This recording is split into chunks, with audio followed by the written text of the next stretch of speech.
It is 3:30 in the afternoon of Thursday, 9 April, and we are in UMC Center Ballroom at the University of Colorado in Boulder, Colorado. My name is Carl Tinsman. I'm going to be your moderator for today, and I promise that we're going to get to plenty of questions. We're not going to let these guys talk so long that we don't get to questions. I promise that. The usual ground rules will apply, and the first of these is please turn off your cell phones, any of you who have not already done that. We have three fantastic panelists today. One has gone missing. Ike Wilson, who, as most of you know, is a serving member of the U.S. military, was called out at the very last minute, and therefore he is not here today. We don't even know where he is for sure, but some of us think he's in the Middle East.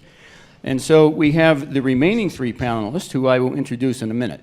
Meanwhile, I want to introduce two other people and ask them to raise their hands. Michael O'Brien in the back, and Bob McClendon, also in the back, raising his hand.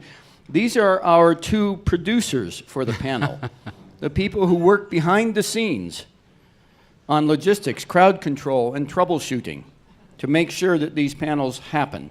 Please join me in giving these two gentlemen a round of applause.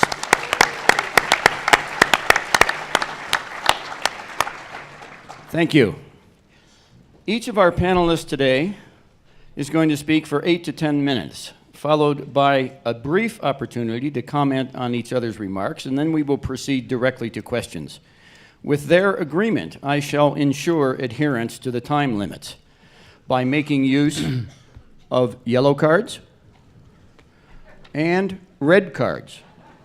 Now, those of you who have seen a European football game, or you all would call it soccer, you know what that means. So they are going to stick to the time limits here, and I'm going to use the same technique for questions later on. Without further ado then, the panelists. Gordon Adams in the middle, Bill Clifford down at the end, and Joe Ciriccione in Italian, or Ciriccione in English. You can read their backgrounds in the I knew I couldn't say that word. Ciriccione you got in the program, you blow. Anyway, there's a biography in the back of your programs. You can read all about these gentlemen. I'm not going to read for you. Just be aware that these gentlemen have a combined 27 years of attending the Conference of World Affairs. Thank you. And if we added Bob McClendon, one of the producers, he has about 45 years himself attending the Conference on World Affairs. While all of these gentlemen on my left are what we would call policy wonks, they also have rich outside lives as Shakespearean actors, as humanitarian volunteers, and as TV stars. So, gentlemen, onward. Joe, you're up first. Thank you, sir. It's a pleasure to be here as always. This is my last panel where I get to sneak in a discussion of Iran, which for some of you know, I've been talking about that since I landed on Monday. Tomorrow's panel's on Cuba, and I don't think Iran's going to come up. So I'm going to get to that in a second, but since we also have Ukraine in here, let's talk a little bit about this, and this is a chance for us to pull back a little bit. So not the specifics of a deal or specifics of the particular crisis, but how do you solve a conflict? How do you do conflict resolution here? And there are many conflicts around the world that you might consider as currently intractable or frozen. The Israeli-Palestinian conflict, for example, is one that comes to mind. The Turkish-Armenian differences are another. There are others that once seemed that way, that seemed impossible, that have been resolved. Christians and rather Catholics and Protestants in Northern Ireland swore never, never, never. And now they rule together in a united Northern Ireland, not without difficulty, but with a mechanism and a process of solving their conflicts. I have lived long enough to see a man walk out of a jail that held him for 28 years to be elected president of a free and majority-ruled South Africa. So when you look around the world and you think, oh man, we're screwed. How can we possibly resolve this? We've done it repeatedly. Repeatedly. When people say something's impossible, what they really mean is it's really, really hard. So you got to work at it. The Ukraine crisis is one of those. It's really hard. Right now it's contained. The ceasefire is holding. One of the keys to resolving a conflict is to try to understand what motivates the other side.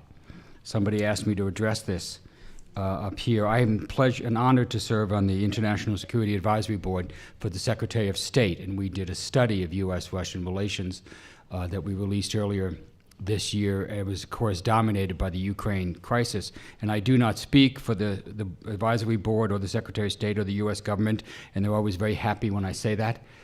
But I can tell you that in this report, and this was Republicans and Democrats, liberals and conservatives, and we recognize that for many in Russia, they honestly believe that many of the color revolutions that you saw in Eastern Europe, including the demonstrations in Ukraine, in Kiev, were fomented by the United States. This was part of a plot on our part to gain influence on the border states bordering Mother Russia, and eventually to foment such a democratic revolution inside. That is completely untrue. There was no evidence. There was not a shred of truth to that allegation, but that is what they genuinely believe. So if you're going to resolve the conflict, you have to understand how the other side sees it.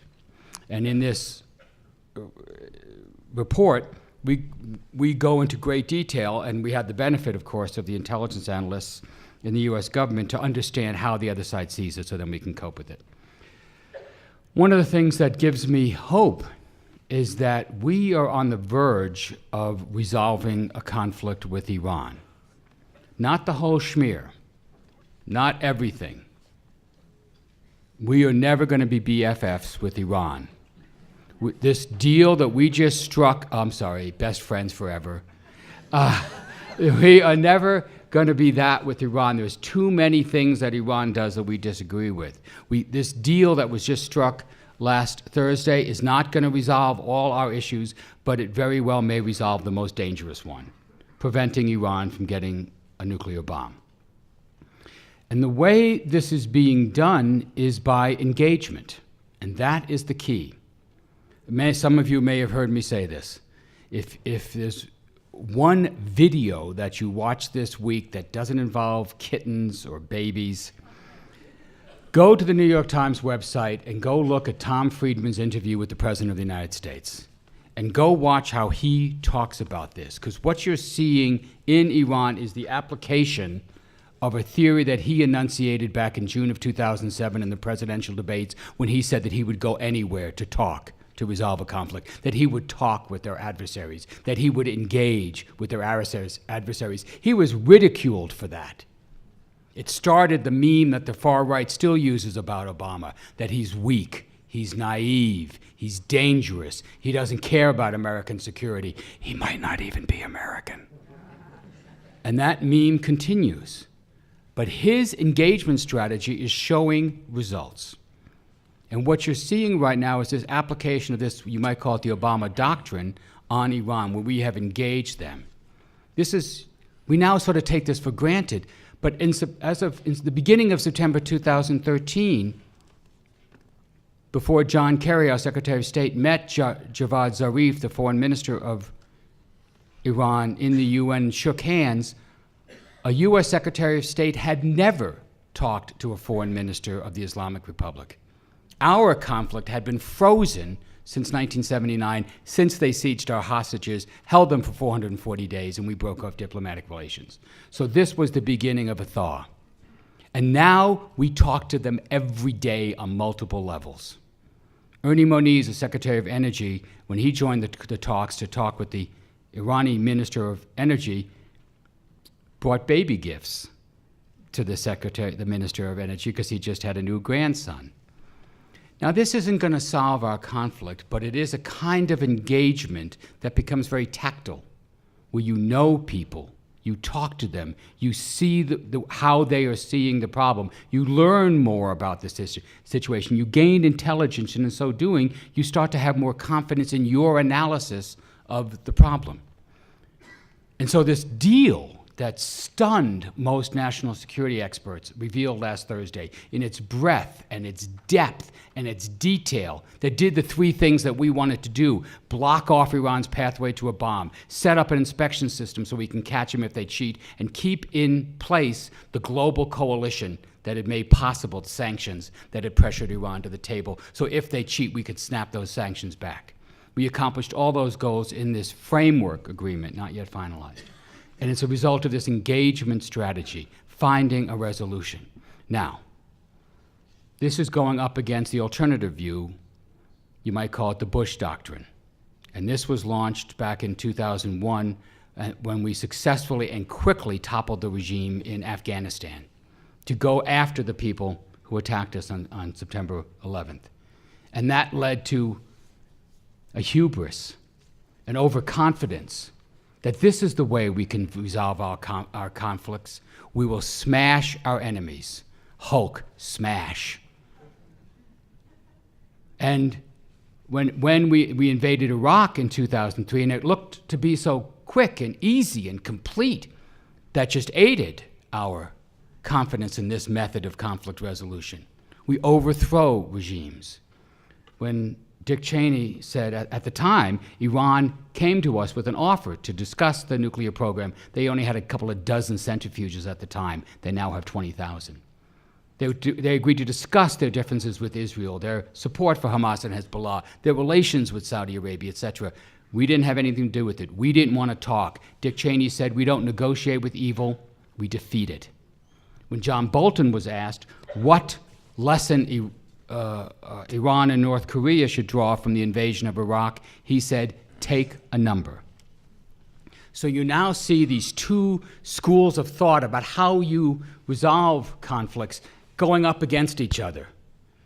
The Obama engagement strategy, the Bush war strategy. And the very same people who tricked us into an unnecessary war in Iraq that cost us a fortune in money and lives and international legitimacy are now trying to kill this deal in order to go to war with Iran. And if you think I'm exaggerating, go ask John Bolton, who just wrote unbelievably in the New York Times, it's time to bomb Iran. Go ask Senator Tom Cotton, the new darling of the neoconservatives, who said that attacking Iran would be quick, cheap, and easy. 3 days max. I'm not saying we won't get our hair mussed. Quick, cheap, and easy. So this, or Senator McCain, who took to the floor of the Senate a couple of weeks ago and hoped that Israel would go rogue and take action to kill this deal. So how do you solve the conflict? You know me. I am totally in this engagement strategy. Does it have risks? Yes. But the risks of this deal, of trying this deal, pale in comparison to the risks of allowing Iran to engage in an unfettered nuclear program or starting a war that would make the wars in Iraq and Afghanistan look like warm-up acts. Thank you very much.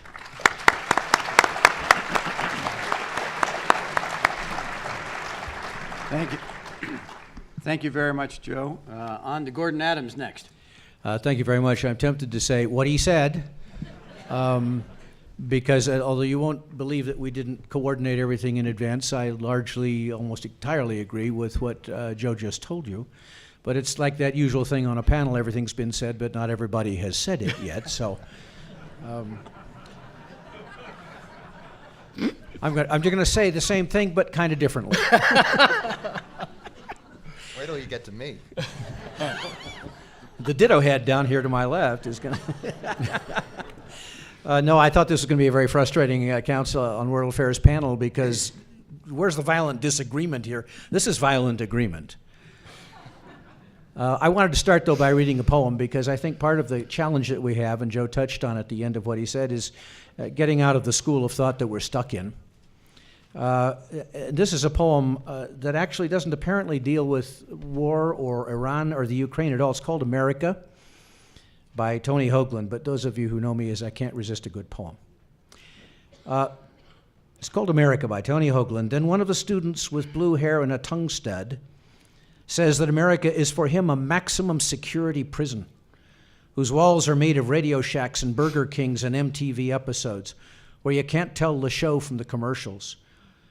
And as I consider how to express how full of shit I think he is, he says that even when he's driving to the mall in his Isuzu Trooper with a gang of his friends, letting rap music pour over them like a boiling jacuzzi full of ball-peen hammers, even then he feels buried alive, captured and suffocated in the folds of the thick satin quilt of America. And I wonder if this is a legitimate category of pain or whether he's just spin-doctoring for a better grade. And then I remember that when I stabbed my father in the dream last night, it was not blood, but money that gushed out of him. Bright green $100 bills spilling from his wounds, and this is the weird part, he gasped, "Thank God those Ben Franklins were clogging up my heart." And so I perish happily, freed from that which kept me from my liberty, which was when I knew it was a dream, since my dad would never speak in rhymed couplets.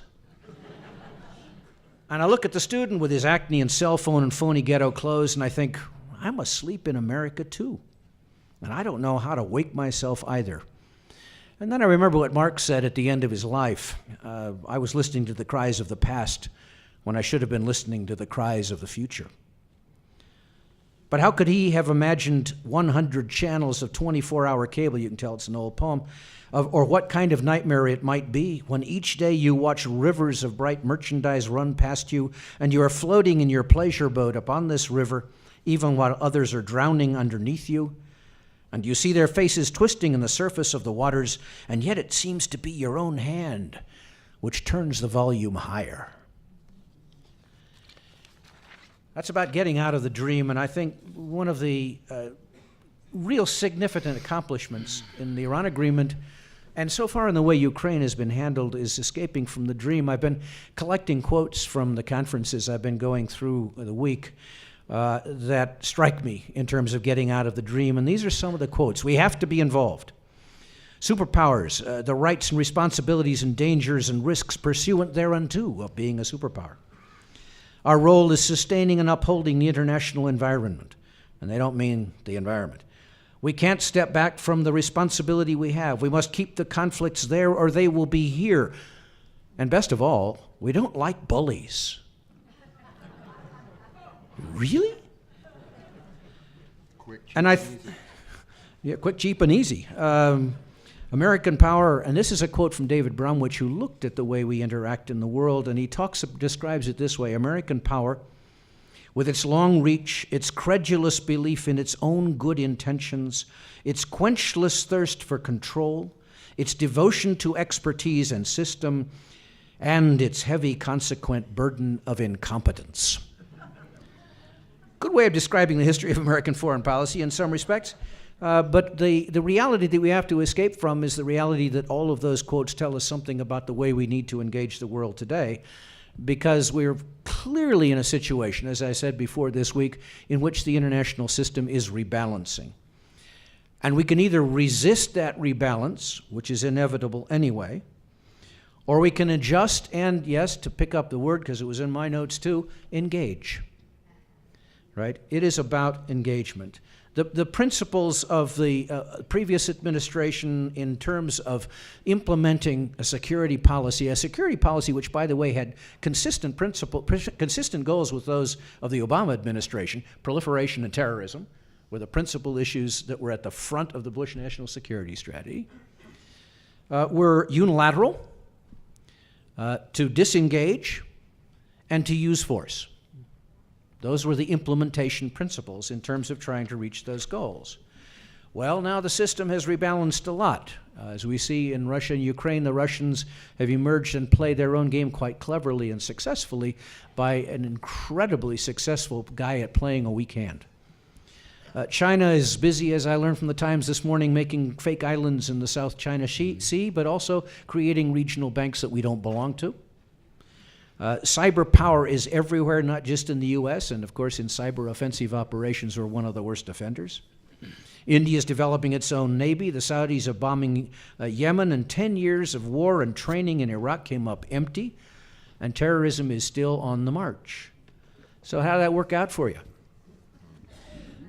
Resistance, change, not stability, is the order of the day. So, and I would say resistance is futile and self-defeating, creating the very amplification of the enmity that you seek in your policy to destroy. And fundamentally, thinking we are exceptional, like all those quotes at the top say, is dangerous. So what do I think the new principles are? What do I think Obama has laid out? Setting aside the goals, it seems to me the principles are pretty clear and pretty useful in this new world. Goal number one, I've said this several times this week, as the president, we can't fix everything. That's the anti-exceptionalist doctrine, if you will. We can't fix everything, and frankly, when we try, we create sorcerer's apprentice-wise more brooms, more buckets, and more flooding. Two, we must engage, and Joe's absolutely right. He set that principle out, 8 years ago. Nothing new there. And it's not only with respect to Iran, it's with respect to Russia, it's with respect to the Ukraine, it's with respect to Cuba, where engagement is the way you establish an understanding and a dialogue. Three, and this is often understated in the Iran agreement, but you do it with the participation of others. Do you think we're engaging in Ukraine without working the strategy with our allies? Mm-hmm. Not a chance. This isn't an agreement between the United States and Iran. This is an agreement that involves the P5, the Germans, the European Union, and us and the Iranians. Different style. This is not unilateral. And principle number 4, the military is not the first recourse. I'm not speaking here against having a military. We obviously have one, and it's obviously useful, and it's obviously a backup to diplomacy and statecraft, but it's not the instrument of first reliance in American foreign policy today. Diplomacy has taken the front stage, and I think it particularly has taken the front stage in the second term, and particularly taken the front stage in the Iranian agreement, and in the case of Russia and Ukraine. And one of the keys of diplomacy, which we often ignore or we think is really a sign of weakness when it's a sign of understanding, is that you move things to the right. I don't know if you understand the concept of moving things to the right, but in every really good international agreement that I've ever seen, it has never solved everything that the agreement was designed to deal with, because some issues are too hard. The strategy for peace between the Israelis and the Palestinians was take those really tough things like right of return and the status of Jerusalem and move them to the right, because we can't solve them right now. And I read the Iranian agreement in part as moving some of the really tough issues here to the right. And it's not stupid. It's good diplomacy. I see the reinforcement of European countries through NATO. I see the discussions with the Kiev. I see the endless speaking with Putin and the Russian government and dealing with all those other things we have to deal with the Russians on as moving some things to the right. Right? Moving things to the right is actually a pretty good strategy. We use it in life, we use it in diplomacy, and it's a good strategy for dealing with not only these issues, but the other really hard issues that we have to deal with in the country. So I wanted to take this question of Iran and maybe raise it up one level and say there are two alternative ways of dealing with the world. There's the Cotton way, and there's the Obama way.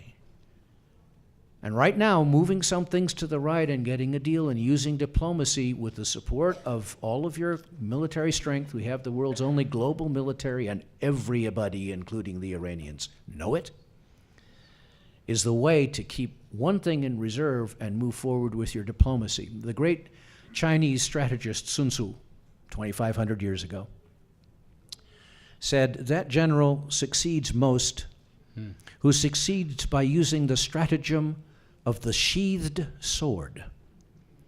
If you have to pull your sword out, you've lost.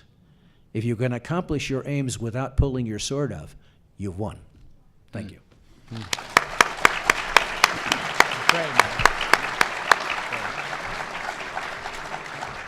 Thank you. Thank you very much, Gordon.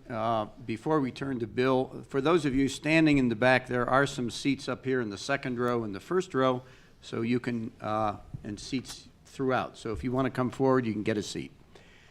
Just walk down the middle aisle. Bill Clifford. Thank you very much. Thank you all for being here. What a great audience it is for us to talk about these very important issues. Well, violent agreement begins here with an unsheathed sword, or anyway, an unsheathed pen. I've been taking notes furiously as my colleagues up here are dispensing this wisdom, and I will try to color in a little bit from what they've said with my own points. You know, I think this is a very exciting week. Actually, you know what, I'm going to mention that while Iran might not feature in the Cuba panel tomorrow, which I will also be on with Joe, let it feature here, because it was at Nelson Mandela's memorial service in December 2012 that Obama extended a hand to Raul Castro in a very public, brief moment of engagement. And here we are, opening relations with Cuba as a result of, I'm sure, sustained back-channel discussions. So this is yet another example. Adversaries are dealing. I would quibble with one word in the title of this. It's not really conflict resolution so much as conflict reduction. And what that framework agreement has done has made the Middle East, which has been on fire, as we know, just a little bit safer. Iran is still a nuclear threshold power, but the prospect of a potential arms race that might involve Saudi Arabia, potentially Egypt, even maybe Turkey, is more remote today. So even Israel's security is more assured, I think, because this agreement, this deal, let's say, has put the breakout capability back to a year instead of just a couple of months. The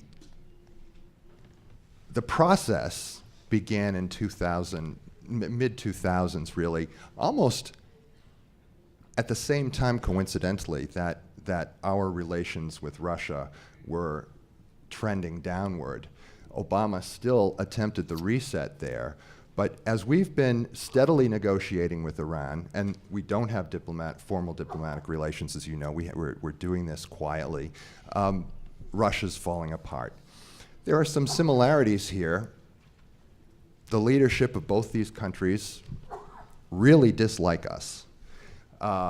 They both are states with glorious histories, and I think their sense of grievance, of glory lost, is parallel. So that's part of their shoes. More immediately for Iran, its economy was tanking under the sanctions regime. It had something that it wanted, and it was being isolated by those sanctions. The discussion, it's not just the discussion and the diplomacy, it's punishment. And this is a rare case, perhaps, if we get the deal done by July 1, where sanctions, this will be a model that will be studied in international relations programs for years. Because generally people think sanctions don't work, but they're working. And the ones that are removed, or will be removed, I should say, on the oil embargo, on the financial transfers under SWIFT and so forth, those are gone, but the sanctions that are in place for Iran's human rights abuses, the sanctions that are in place for its ballistic missile program, and that kind of the sanctions that are in place for it being a proponent of terrorism through proxies, those are going to stay, as they should. And as Joe said, these are complex problems. It would be a mistake to try and conflate all the things that we would like to see removed from our relationship. Let's settle on something core. And keeping the bomb away from Iran, that's a core objective, and it's discrete. So when I look at what Obama and his team have come in to do, and I mean from the start of this administration, you know, I'm thinking that meme he hasn't, at times he's encouraged it himself by saying, we don't have a strategy for Syria and ISIS. Or let's just don't do anything dumb.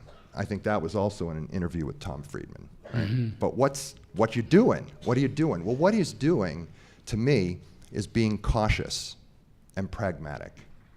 There are 4 civil wars going on in that region right now: Iraq, Libya, Syria, and Yemen.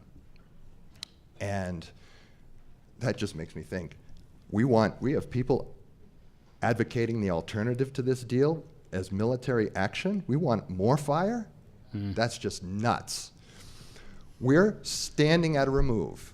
I think he's done a great job to take the heat on leading from behind in Libya, for example. We can't win them all. And this pragmatism is in evidence now in Yemen, where we're not at the same side of the table as Iran, right? They're backing the Houthis, and we're supporting our erstwhile ally, Saudi Arabia, in their intervention with intelligence and logistics. We're not getting too directly involved, but there we are in an adversarial relationship with Iran. Even as we can talk to each other, bring in the world powers. Russia's at the table in the nuclear framework agreement. Russia's at the table, and maybe we'll be taking some of the enriched uranium stockpile. And that's a contribution, right? So we're dealing with these foes. I'm most disappointed with Syria, where the United States also has been reluctant to use airstrikes, reluctant to really go all in with, it would be a mess, with moderate rebels against Assad, who is a client of Iran. Step by step, I think, is the approach that we have. Whether this step of nuclear diplomacy yields a thaw, that's up for grabs. Whether Iran's reintegration into the regional and global economy after sanctions are lifted, if we get the deal done, whether that moderates their politicians and there's a real sort of one-day cooperative sense that comes between our two countries after history that goes well beyond just 1979. That's too far to predict. Let's take the limited gains, be pragmatic, and keep talking. Now, on the Russia side, we are also using sanctions in concert with the EU and NATO, and we're talking about NATO deploying some forces in the Baltics, or actually, we should be talking about getting the forces in the Baltics. But here we have a really staunch, woeful foe who feels aggrieved that, in the case of Ukraine, that got the soccer card coming, feels aggrieved that Ukraine was coming into the EU and NATO orbit. And so Putin annexed Crimea.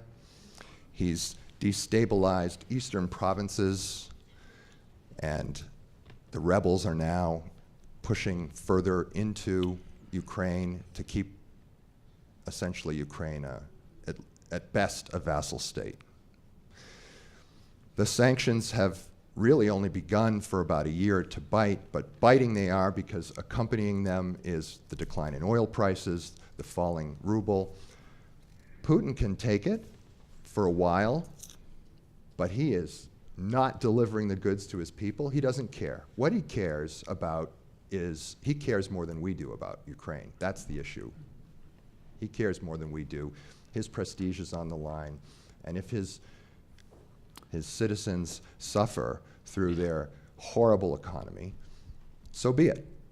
So we have to be very patient, pragmatic, work with our allies in the EU and NATO to tighten the grip of sanctions on Russia, to make sure that Ukraine gets more financial aid, and there's an argument to be made to give them military aid too. But I do think NATO has a role here. Its future had been called into question after the end of the Cold War. But here we have a great opportunity to shore up allied states like Lithuania, Latvia, and Estonia. And I'm pretty encouraged that if we're doing the kind of talking that we've been doing with our enemies, we should be able to do it also with our friends. Thanks very much.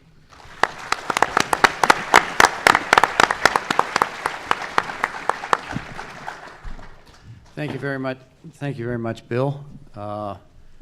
It's time to move on to questions.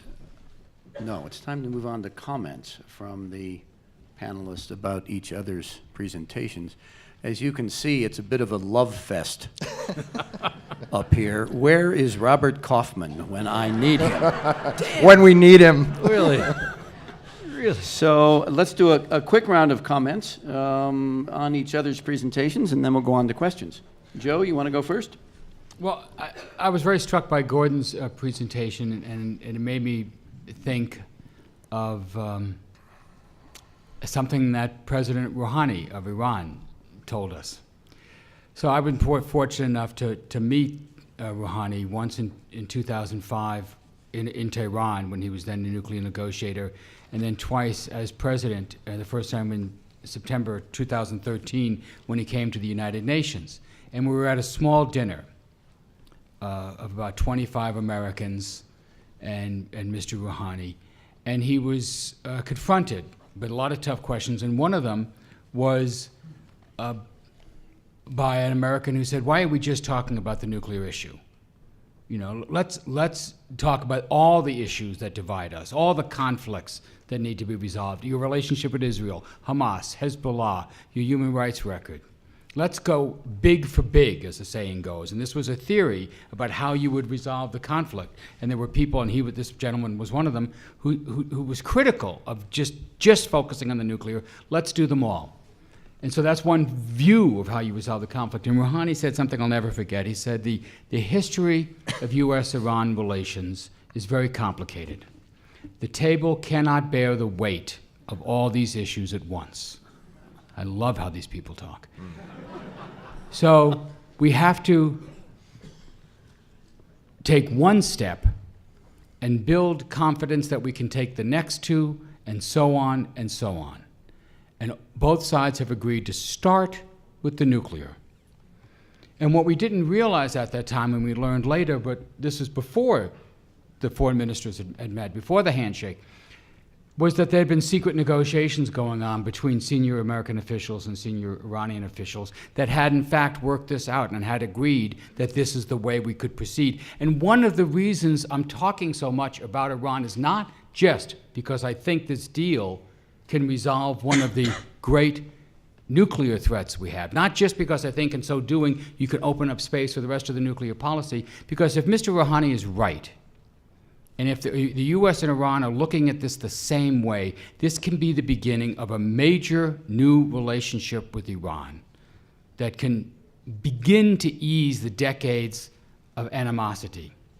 Again, we're never going to be best friends with these people, but we can learn to manage, and this is another phrase of his, manage our differences. The way we, not resolve them, manage them, the way we managed them with the Soviet Union during the Cold War, the way Nixon managed them with Communist China when he went in 1972. And in so doing, you could fundamentally change the geopolitics of the Middle East. It's not very often that you get to see the hinge of history move. We may be at such a moment. Gordon. A couple of comments that I thought of as I was listening to my fellow violent agreeers here. Number one, as when Joe, I think it was, quoted Dick Cheney as not engaging with evil, I thought both of the history of U.S. engagement with evils like Pinochet in Chile, or the Shah of Iran, and the Savak, or for that matter, our engagement with the Soviet Union over the entire history of the Cold War, is that you must engage with your adversaries. Those are the people you want to hold close. Those are the people you want to know most about. You must engage with them. Not to engage with them is the mistake. The second thought that I had is the application of this principle that troubles me the most, and I don't have an answer here, but I think it's the direction of thinking, is we have not, and I don't think the Obama administration has here either, we have not thought through what the strategy of engagement with terrorist organizations is going to be. Because at some point it's going to have to happen. You cannot kill all of them. We cannot defeat terrorists simply by the application of force. We know that. But we haven't figured out a strategy for dealing with terrorism, the fundamental root causes, the organizations themselves. Challenge yourself with that one sometime if you want to get out of the box of American foreign policy, is how do you engage the organizations that wish you the most harm in the world? There's a real challenge. The third thought I had was to come back to this question of getting inside the head of your adversary. Mm-hmm.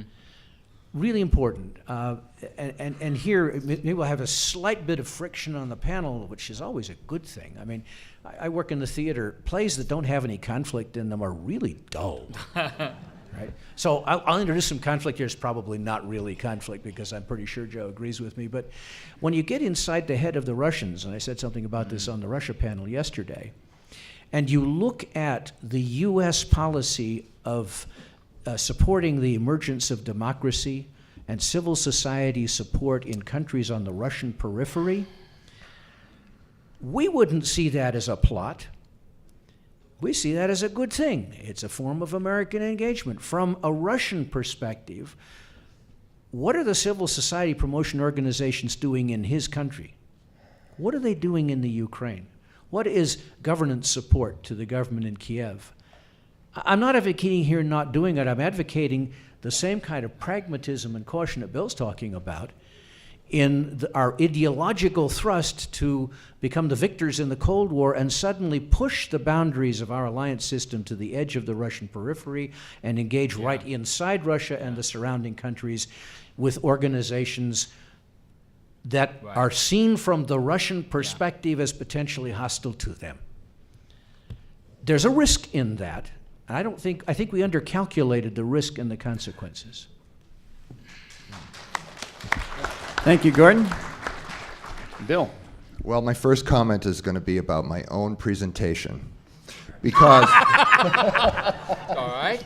because we're on the air, and I should say that my views are my own. They are not of the World Affairs Councils of America, which is 94 nonprofit organizations in this country that are nonpartisan, and we convene like we're convening now. And I love this kind of engagement, which I want to get to very quickly, because that's my bread and butter. Okay, I'll just say quickly that Joe mentioned the first of U.S. Secretary of State to be in direct discussion with his counterpart in Iran since '79.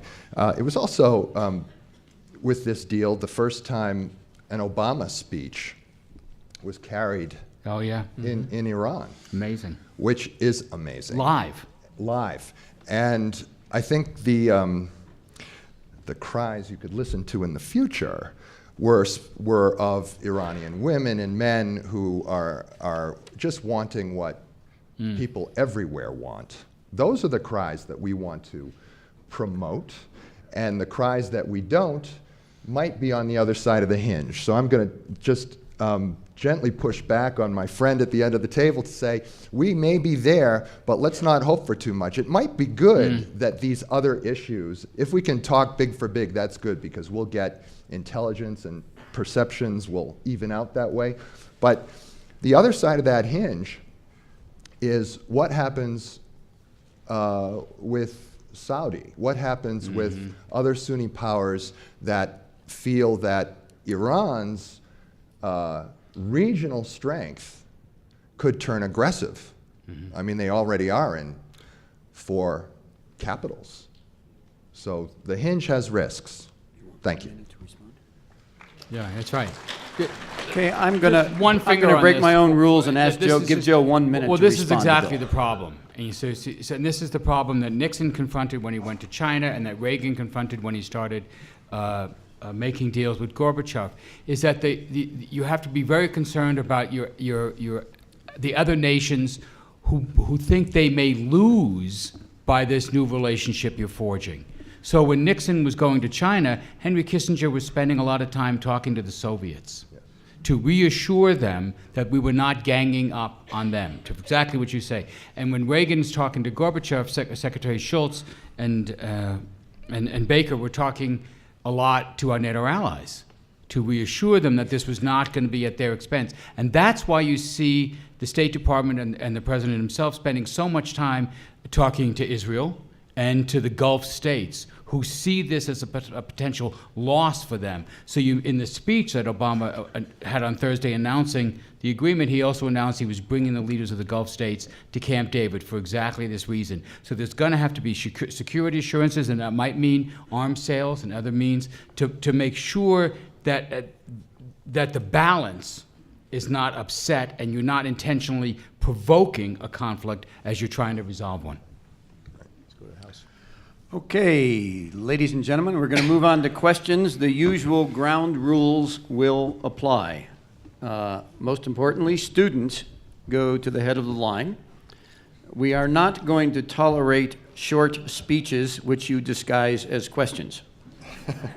Rather, you need to proceed directly to your question, and in the interest of time, we would ask that you get to your question in the first 1 minute of speaking. Otherwise, a red card will appear.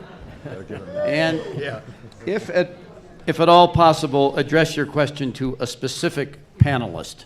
So I thank you all in advance. There's 2 microphones there and there. We're going to start with what I believe is a student over here. Yes. Madam. I am a student.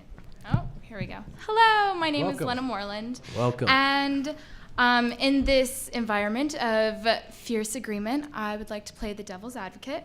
Yay. So, my family immigrated from the Soviet Union in the 1990s, and there's something that they've always said, and it's that Americans always think that they've done something wrong. Which, it's fair enough to say. And in that, keeping that in mind, I wanted to ask what makes, and I think, was it Gordon or Joe, I can't remember, you think that engagement with terrorist organizations will be an option, not on our end, not for our lack of trying, but coming up with this kind of radicalization where we have more to lose. I would say we value life more than these radical organizations do. If you look suicide bombers, they don't care. So how can we engage with that when they have no interest and they hate the very fibers of our being? So that's what Great question. Thank you so much. We're going to give that one to Gordon. Yeah, it's a very good question. But let me start with the premise that you started with. The Americans always think they've done something wrong. It's one of the great blessings of this country that we are self-critical. I don't think Dick Cheney thinks he ever did anything wrong. And if you listen to him regularly right up to the present day, he will tell you that he's never done anything wrong. If you listen to Don Rumsfeld, he's never done anything wrong either. So there are people in this country who never think they've done anything wrong. But Well, the the very French fact don't think they've done anything wrong. This is one of the glories of the Conference on World Affairs. Is the violent agreement up here is confronted by you, and that's great because the dialogue and the conversation is absolutely critical as part of moving our way forward. So I think we're very engaged in the process of self-criticism and dialogue, and I happen to think it's a very healthy thing. I'm not going to talk about what happens to critics and dialogists in the former Soviet Union, or now known as Russia, but opposition there is often dead. How do we engage? I don't have an easy answer to that because my intestines turn at the thought of the kinds of things that ISIS does, for example.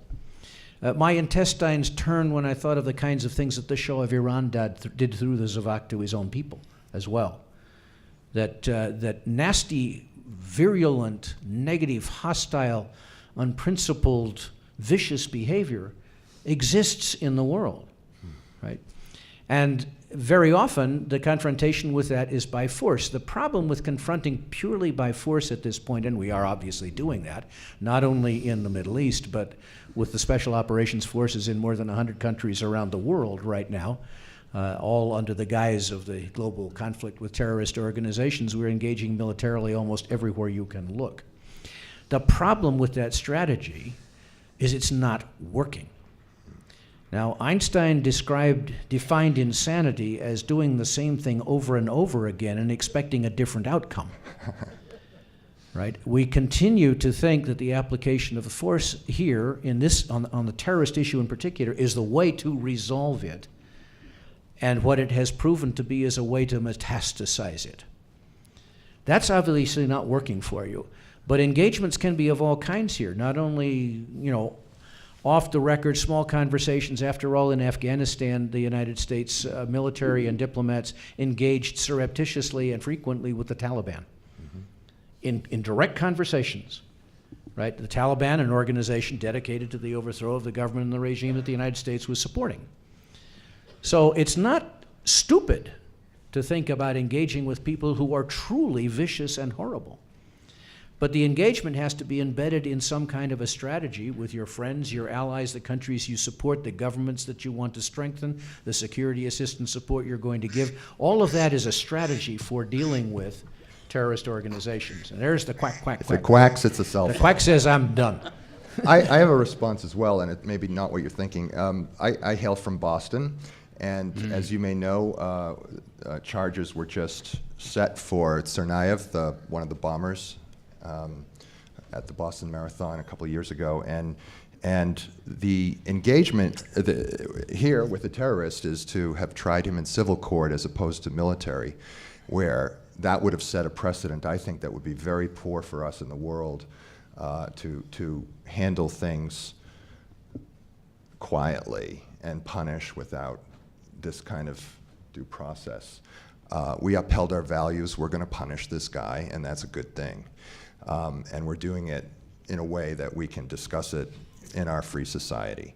But we do things darkly, and I think you were getting at this, Gordon, but this is why we have a CIA. And there are, when we're talking about states, when we're talking about sects, not sex, sects, when we're talking about terrorists, we don't want to make them cartoons. They have families too. They are people who may be in a little and get dragged in heavy, and they make my intestines go nuts also. But I think there is the possibility, not that you're going to turn someone away from that, but you can get information. And information is valuable. Thank you. Let's move on to the next question. Do we have a student over here? Yes. Indeed. Yes. The floor is yours, sir. All right. Thank you all for coming. My question is probably for Joe or Gordon. So in light of the recent nuclear deal with Iran, Israel has not been our biggest cheerleader. So that on top of Bibi addressing Congress directly without meeting with Obama, do you see this deal with Iran as an isolated issue with Israel, or are we approaching an era in which American policy is not waiting on Israel hand and foot? Another very good question. Joe, you're first. I think the U.S.-Israeli ties are strong and undissolvable. I think we will continue to have a very strong relationship. We'll continue to give Israel security assurances. We don't actually have a security treaty with them, but they are the largest recipient of our military aid in the world.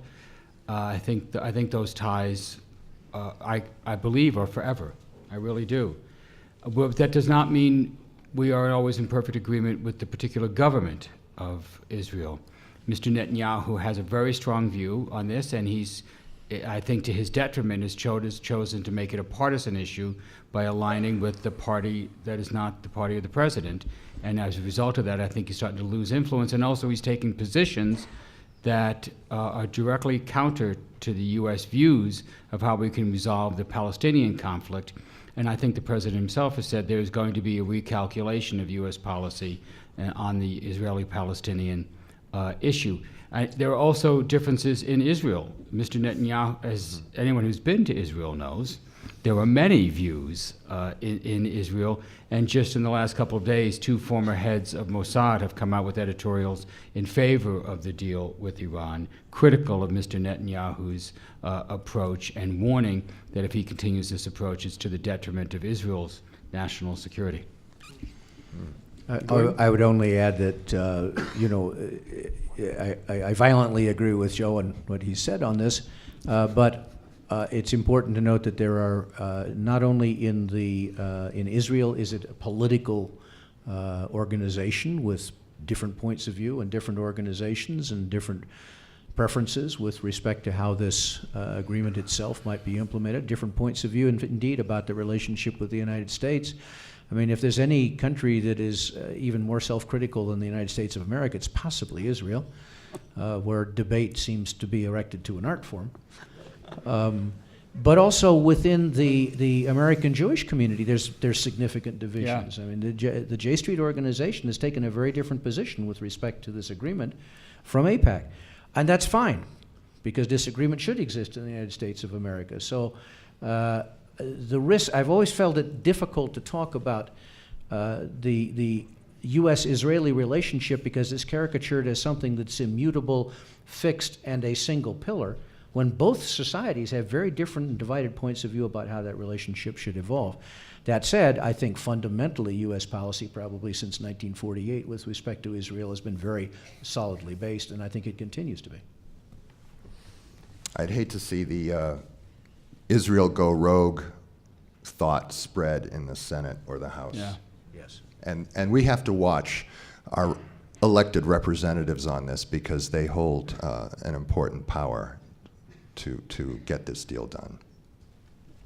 You can write them. Thank you. Good. Thank you. Let's go over to this side of the aisle. Sir. Thank you for your comments. My name's Stephen Keenan. I'm an American who worked in Iran during the 70s. I was selling cars. I support this effort by Barack Obama very much. At the same time, I think that our own Senate can probably shoot this in the foot in a big way, and I think that I'd encourage the American people to not just watch our political leaders, to engage and engage with the Iranian diaspora. We have a very large Iranian diaspora, and they need Americans approaching them right now. I've been very busy. I work as a consultant.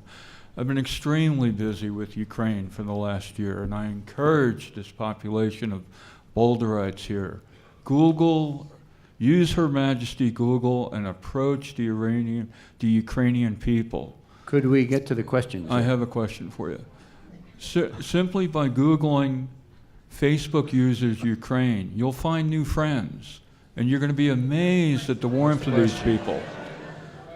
My question to you is that we have a lot of discussion right now about how are we going to address this new hybrid warfare that Russia is doing right now. Yeah. So this is a question for all three of you, please. Yeah. And then on a follow-up question, I'm a big advocate of sending the Javelin missiles. How do we get it into the right hands in the Ukrainian military? Thank you. Okay. Two very difficult issues. So I serve, as I mentioned, we did a report on U.S.-Russia relations, and it was specifically with some recommendations on how to deal with Ukraine. And if you're interested, you can go to the International Security Advisory Board, just Google that, and you'll see the report on Ukraine.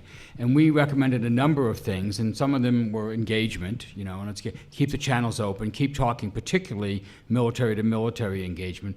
But we also took note of this new kind of warfare, what the gentleman's talking about is the hybrid warfare. We didn't know what was going on at first in eastern Ukraine, I mean, this was really a turning the heat up slowly on the frog situation.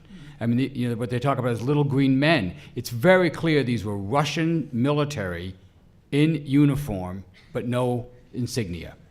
No acknowledgement that this was an invasion. No acknowledgement that there was Russian aid to these separatists. It's absolutely clear that this is what made the difference. Those Russian separatists didn't shoot down that Malaysian, the Ukrainian separatists didn't shoot down that Malaysian airplane. Russian equipment did, probably armed, manned by Russians themselves. And so one of the things we recommend is we have to start doing training in NATO for how to respond to this kind of warfare should it be replicated in other states. We had to give security assurances to our NATO allies. Remember, Ukraine's doesn't have a security alliance with us. Yes. But Lithuania, Estonia, Poland do. So we got to make absolutely sure that Russia understands that if they should screw around with our NATO allies the way they intervened in Ukraine, that there will be a swift and determined military response. And we have to take steps now to start training our NATO allies for that kind of response. As you can see, I am not a pacifist on this. I am all for engagement, but I'm for engagement because I think it strengthens our national security, because I think it's one of the most powerful tools we have, but it's not the only tool, as Gordon mentioned as well. You got to have the military option there. You got to be prepared. You can't be a sap. Gordon or Bill, you want to add anything? Two thoughts that I had. One was more of a reaction to some of the initial things that the questioner had to say. The biggest risk, I think, right now in terms of public expectations about the U.S. engagement with Iran, or for that matter, the U.S. engagement with Cuba, is the expectation that the consequence of that engagement will be regime change. Do not expect that by virtue of a diplomatic engagement on issues that are of concern between the two countries, that what we're doing is opening the doors to undermining either the Cuban government or the Iranian government. If we hold out that expectation, that will become very visible and apparent to the people that we're dealing with, and it's not going to advance the issues that we have to solve, nor will it accomplish the regime change. So it's a double negative that would happen as a result. So my advice would be don't suffer under the illusion that making nice with the Cuban government or making nice with the Iranian government leads to kumbaya in the domestic politics of either country, right? Not like the other comment I had is, it comes back to this, I think, very difficult question of how the United States deals with countries that are not allies, but with which we have some sympathy and maybe on the periphery of the Soviet Union or anywhere else. And that is the very difficult premise that I mentioned again yesterday of don't promise what you can't deliver. The next, think this step two, we were talking about this yesterday. Oh, yeah. If you deliver Javelin missiles, lethal military equipment into Ukraine, ask yourselves, and next? What is the Russian response? And what is our response to the Russian response? And what's the Russian response to our response to the Russian response? Because you have to think that whole thing through. If you're supplying lethal equipment, there's an escalation ladder there that you better be very clear that you can control. Because if you can't, you're out of control, and you're dealing with a nuclear armed power. So think that one through very carefully, in ways that we didn't always think it through carefully when we were dealing with other countries. The rhetoric of the United States in the 1950s led the Hungarians to believe that we were coming to their rescue when they revolted against the Soviet Union. Wasn't gonna happen, and severely deceived. The expectation that the invasion of the Bay of Pigs in 1961 was the United States was going to supply air power and ultimately military force to topple the Castro regime. Wasn't going to happen. Didn't deliver. Deceived a lot of people. So beware of engaging in the promise that you don't intend to deliver on. I would agree with Gordon on the don't expect the regime change, but in the case of Iran, they have a supreme leader who is no fan of the U.S. No way is this a rapprochement that he says this, right? But we are, in a way, elevating Rouhani. And he will be a very different leader than Ahmadinejad, who, after every major international television episode that he did in addressing his country, from New York at the UN or what have you, There's a joke that the taxi drivers would say, "Oh, sanctions coming, more sanctions coming," and this is a shift. On Ukraine, so in engaging Russia over the last decade or so, the idea was not to press NATO too far. That would, in a way, encircle them, which is their geopolitical paranoia. So we left the very small countries of the Baltics, the 3 Baltic states, to themselves. They joined NATO, but they were defended only in theory, yeah, by the NATO Article 5. We should now, this is what I referenced this in my opening remarks. We've seen Russia wrench Abkhazia and South Ossetia from Georgia. We're seeing what they're doing with hybrid warfare and annexation in Ukraine. We got to draw the line here. This is a red line. I think we need to put NATO forces in those countries, or at least one of them. Obama visited Estonia. That was a signal, but we need to do that. As for javelins, I don't know. All I will say is not till after July 1, no matter what. Thank you, Bill. Okay, we're going to stay on this side for one more, and then we'll go back to this side. Okay. Sir. Okay. It's kind of a follow-up question to what you were just saying. So you seem to be very for sanctions in Iran, but with Russia, it seems more Cold War is what you're for with the NATO troops, and if we have a right to defend, we could just declare war.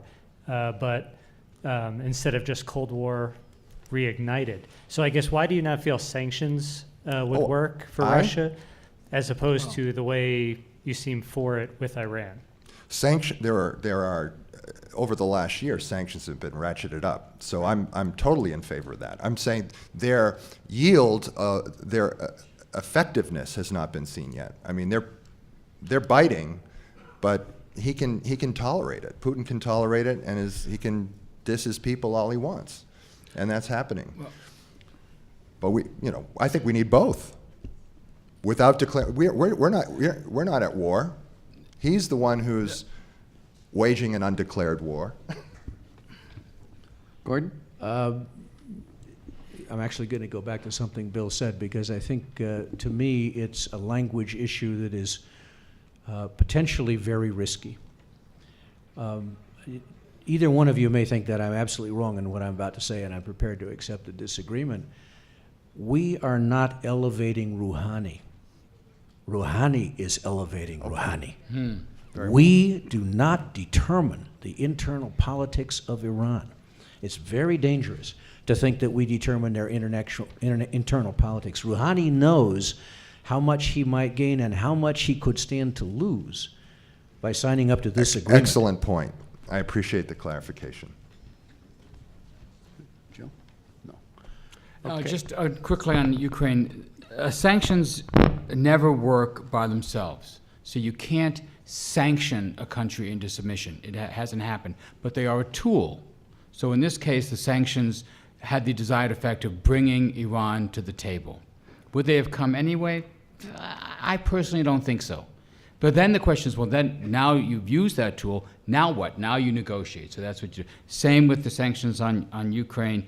They're actually fairly mild at this point, but they're the most our allies will support. So we're doing this other principle. We're doing this jointly with our allies. The bigger effect on Putin right now, I would say, is the fall in oil prices, which has put him in a real bind, because his implicit bargain with the Russian people was that he would deliver a booming economy, and they would put up with political repression, with the repression of political dissent.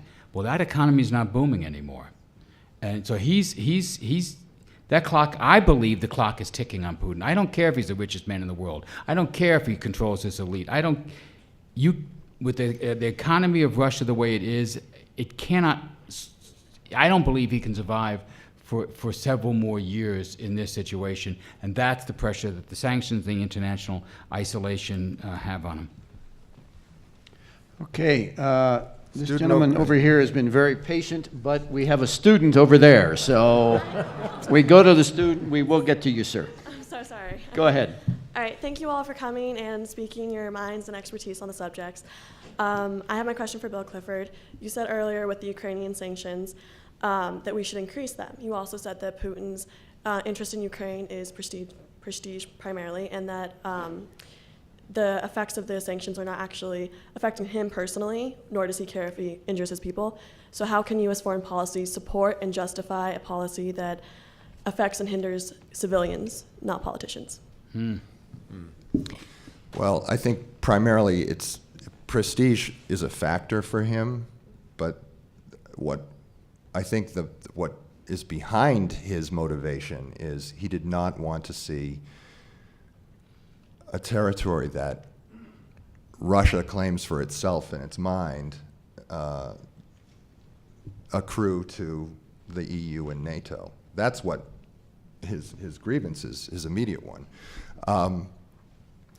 I think the sanctions, you know, there are a lot of financial sanctions on the oligarchs, and you can freeze bank assets, you can manipulate a lot of, you can say we're not going to transact with the companies that they represent and so forth. So you have ExxonMobil, which deals with Rosneft, and they have joint ventures in the Arctic Circle, for example, that kind of thing. That's pressure that we have to deal with at home. Our companies want to do business still. So there's a range of sanctions that you can put on. What the financial sanctions, the problem with the financial sanctions on the oligarchs is they are being able to sort of skirt them, as is often the case with sanctions. Joe, do you want to help me out with how we can tighten further? We're almost running out of time, so why don't we just go to some of the questions? It's a very difficult issue, and thank you for raising it. Okay, sir, the floor is yours. Thanks. My question is just pretty straightforward. It's about Ukraine, and I guess as the audience is probably aware that the European Union gets most of its natural gas from Russia, and part of that goes through Ukraine. So there's that compromise when it comes to sanctions and whatnot. But my question is kind of regarding something I saw on RT, Russia Today TV a while back. We had a former CIA analyst on there, and he was just basically saying that what's happening in Ukraine is just kind of a natural course of affairs, and it's nothing really to be too terribly concerned about. So I guess my bigger question is, how do we get off this fossil dependency? And if we weren't dependent, and the West wasn't dependent on the natural gas, we obviously would have nipped it right in the bud there in Ukraine. So thank you very much. Great. I'm going to comment on an area I know nothing about.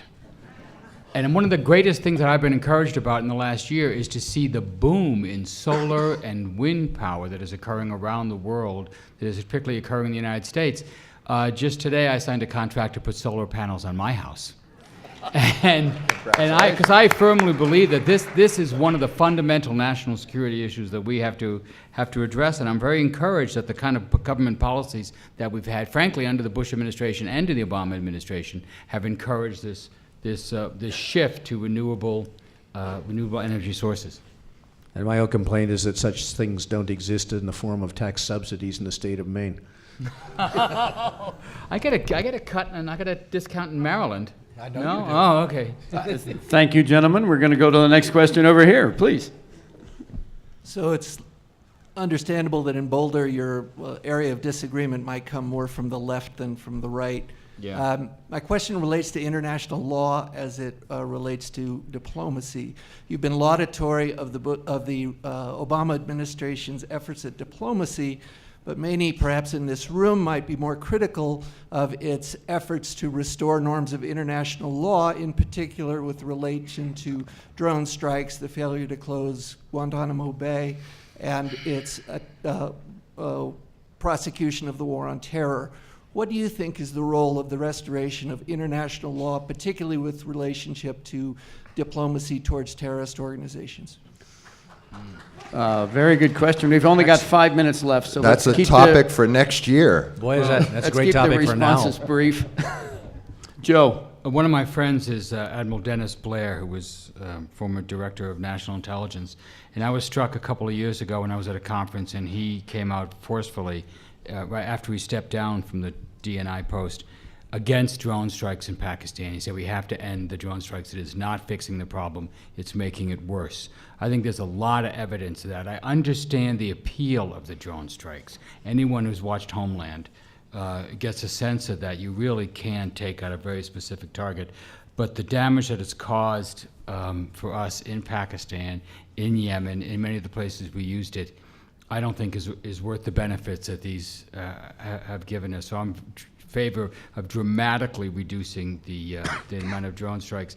About dealing with terrorists, look, countries deal with terrorist groups all the time. The British dealt with us. They thought we were terrorists, shooting behind trees, hit and run attacks. If we didn't deal with terrorists, there wouldn't be a peace plan in Northern Ireland. The IRA was a terrorist group. The PLO, terrorist group, now the Palestinian Authority. I think ultimately we're going to have negotiations, serious negotiations with the Taliban. I don't know, I wouldn't extend it a carte blanche. I personally don't believe that there's any negotiation with ISIS. I don't believe that is a group that you can negotiate with, but there are other groups that you can. I'll leave it at that. I just wanted to add the Irgun to your list Guantanamo. of terrorist Guantanamo. organizations. There are a lot of terrorist organizations around the world, and a sensible strategy in dealing with terrorist organizations from the non-kinetic side is figuring out exactly who you think you can deal with and who you think you can't deal with. Yeah. If you assume that they are all of one stripe, you're making a mistake. Even they are fighting with each other from time to time. But recognizing them, recognizing the societies in which they are embedded, the ethnic and religious conflicts that may divide them, all of that has got to be part of developing a strategy that isn't just drone strikes. Yeah. Guantanamo, separate issue, I think has been very hard for the president himself. I think the president's instinct would be to close Guantanamo and to close it now. I Gradually, what they've done over time is reduce the number of people who are in it, which is a sort of slow bleed strategy for dealing with Guantanamo, rather than the fast closure of Guantanamo. I think on Guantanamo, we've fallen prey to our election cycle, and that is one promise that Obama will not achieve. I suspect. I will take that bet. I think he's going to close Guantanamo before he leaves office. Wow. Stay Okay. tuned. Watch this space. Whether he does or not, a very decorated American diplomat, Thomas Pickering, had spoken a couple months ago at the Organization for American States on Latin American dialogue, and he advanced what I thought was an intriguing proposal that if and when Guantanamo is closed, that it could be a center for regional relations, research, trade promotion, that kind of thing. It's got to change. We need a total image makeover there, and that would be a very, this multilateral approach would be good. Keep on the table the fact that it is Cuban territory. We're assuming that the Cubans will want to do it if they are persuaded that they take the leadership role. We've got 1 minute and 40 seconds left, so this will be the last question. Very briefly, sir. Very quickly, extinction number 6 should be stopping it, should be a large enough reason why to have peace in the world. Do you agree? Say again? Number 6. What's extension number 6? I'm sorry, sir, we don't know what extension number 6 is. It's an environmental question, has to do with global warming and methane release in particular. Is that a reason large enough to gain peace in the world? It is to me, but I don't think it's going to happen soon. Bill, over to you. That particular question is above my pay grade today. I'm sorry. I'm Ladies just and not gentlemen, familiar. thank you all very much for coming, Thank and you. let's give a big round of applause for our panel.